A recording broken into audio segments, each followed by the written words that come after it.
Welcome once again to a new class of English Honors. আজকে English অনার্সে তোমাদের DSC 3 এই পেপারে আরেকটা গুরুত্বপূর্ণ কোয়েশ্চেন আনসার করিয়ে দিতে চলেছি। কোয়েশ্চেনের আনসারটা সঠিকভাবে যদি লিখতে পারো তাহলে কিন্তু পরীক্ষায় 70 to 80% নাম্বার অবশ্যই ক্যারি হবে। আনসারটা এমন ভাবেই লেখা রয়েছে। আনসারটা খুব সহজ করে প্রত্যেকটা প্যারাগ্রাফ আমি বাংলা করে বুঝিয়ে দেব, যেমন ভাবে অন্যান্য কোয়েশ্চেন আনসারও বুঝিয়ে দিয়েছি। আজকেও কিন্তু পুরোটাকে বুঝিয়ে দেব। শুধু পুরো কোয়েশ্চেনের আনসারটা খুব মন দিয়ে খেয়াল করতে হবে কোথায় কোথায় কি বলা হচ্ছে।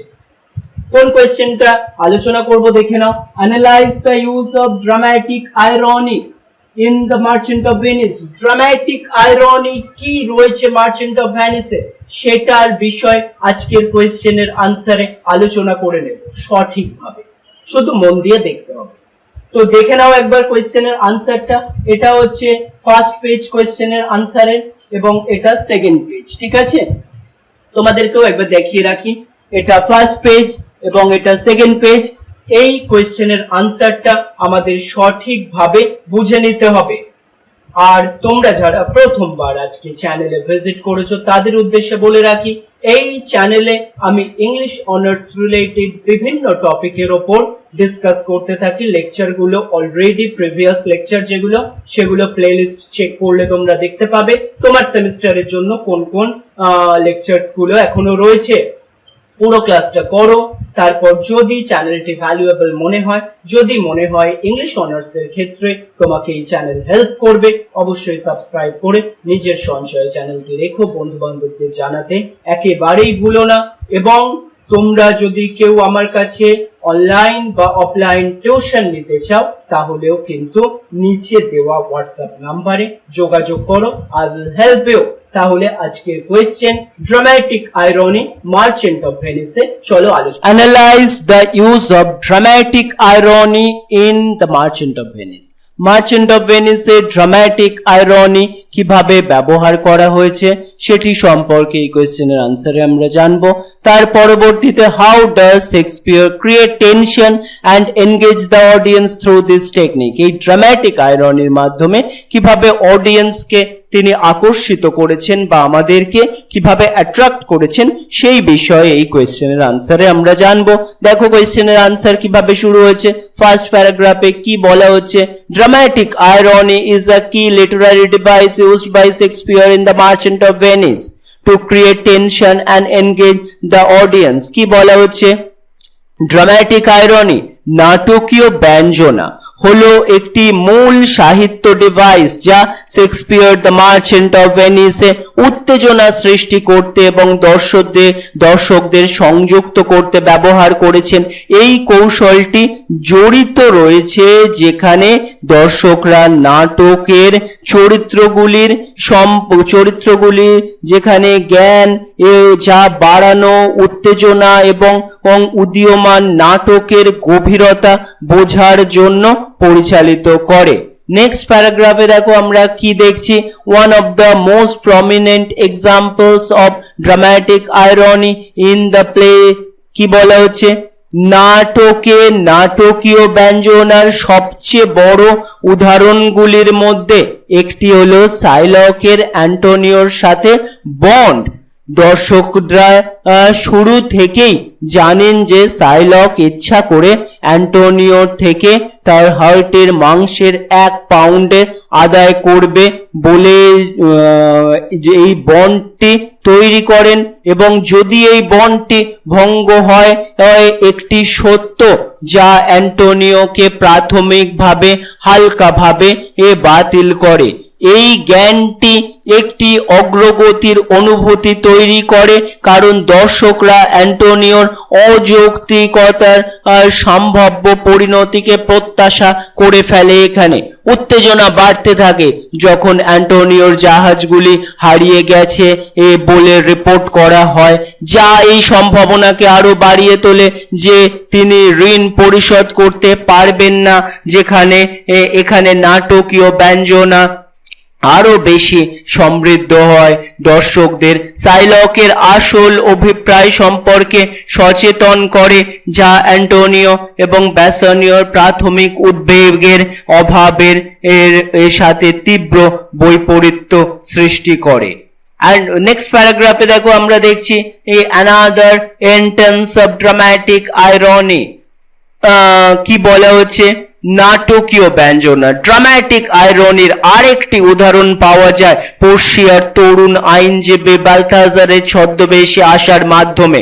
দর্শকরা জানেন যে একজন প্রকৃত আইনজীবী যিনি নন, পোর্শিয়া আদালতে অ্যান্টোনিওর মামলা করছে, সেই কিভাবে এটি কমপ্লিট হবে, এটি দর্শকদের আইনি কার্যক্রম নেভিগেট করতে দেখার সময় একটি স্তরের উত্তেজনা তৈরি করে, জেনে যে স্ট্রোকগুলি অবিশ্বাস্যভাবে বেশি রকমের উত্তেজিত করা। নাটকীয় ব্যঞ্জনা, ড্রামাটিক আইরনির তীব্র ও হয় কারণ তিনি করুণার জন্য ওকালতি করেন এবং যখন শাইলককে বন্ডের শর্তাবলীর একটি চতুর ব্যাখ্যা দিয়ে তাকে ছাড়িয়ে যাওয়ার পরিকল্পনা করেন, তার আসল পরিচয় দর্শকদের বিবেচনার দৃষ্টির উত্তেজনা এবং উত্তেজনাকে আরো বাড়িয়ে তোলে, কারণ তারা দেখতে চায় যে তিনি অ্যান্টোনিওকে বাঁচাতে সফল হবেন কিনা। নেক্সট প্যারাগ্রাফে দেখো দেখা যাচ্ছে দ্য সাবপ্লট ইনভলভিং জেসিকার ইলোপমেন্ট উইথ লরেন্জো।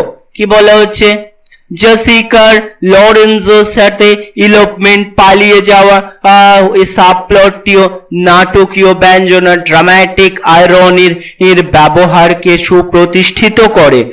পরবর্তী লাইনে দেখা যাচ্ছে দেখো, দর্শকরা এটাও জানেন যে জেসিকা তার বাবার বাড়ি থেকে পালানোর এবং লরেন্জোর সাথে বিয়ে করার পরিকল্পনা করেছেন।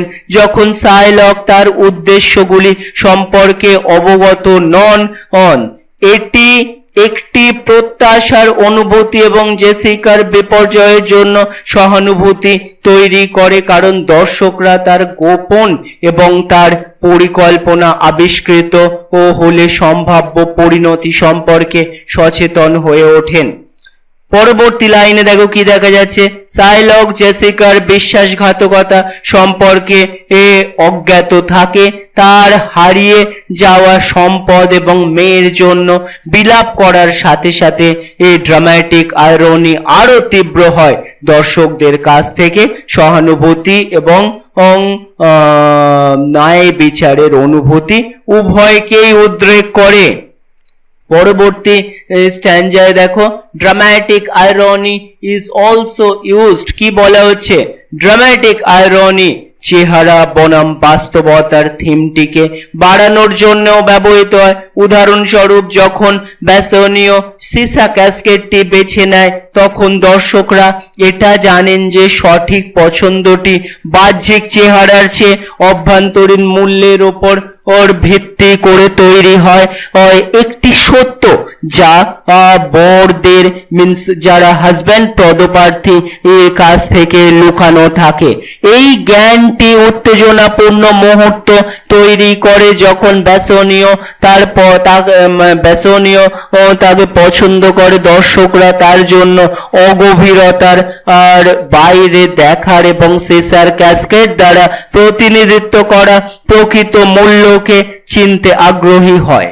লাস্ট লাইনে কি বলা হচ্ছে দেখো, ক্যাসকেটের ভিতরে পোর্শিয়ার প্রতিকৃতির শেষ প্রকাশ এই উত্তেজনার একটি সন্তোষজনক সমাধান, যা চেহারার প্রতারণামূলক প্রকৃতি সম্পর্কে নাটকের বার্তাকে আরো শক্তিশালী করে।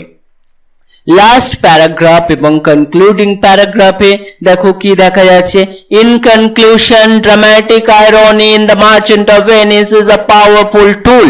কি বলা হচ্ছে, উপসংহারে দ্য মার্চেন্ট অফ ভেনিসে ড্রামাটিক আইরনি নাটকীয় ব্যঞ্জনা একটি শক্তিশালী টুল, হাতিয়ার, যা শেক্সপিয়ারের উত্তেজনা সৃষ্টি করতে এবং দর্শকদের নিযুক্ত করতে ব্যবহার করেন। পরবর্তী লাইনে দেখা যাচ্ছে দর্শকদের জ্ঞান প্রদান করে যে যা চরিত্রগুলির অভাব এবং শেক্সপিয়ারের উত্তেজনা বাড়িয়ে তোলার এবং নাটকের আবেগময় প্রভাবকে গভীর করে তোলে।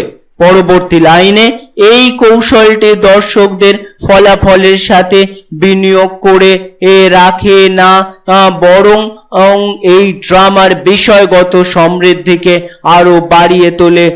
মার্চেন্ট অফ ভেনিস একটি বাধ্যতামূলক এবং চিন্তাশীল কাজে পরিণত হয় শেষ ভূমিকায়। সুতরাং এটাই ছিল আমাদের আজকের question, analyse the use of dramatic irony in the merchant of Venice. Merchant of ভেনিসে ড্রামাটিক আয়রনির ব্যবহার। সুতরাং কোয়েশ্চেনটি যদি সঠিকভাবে করতে পারো তাহলে খুব ভালো একটা মার্কস কিন্তু ক্যারি করবে, 70 to 80% মার্কস কিন্তু নিশ্চিতভাবে তোমরা পেতে পারবে।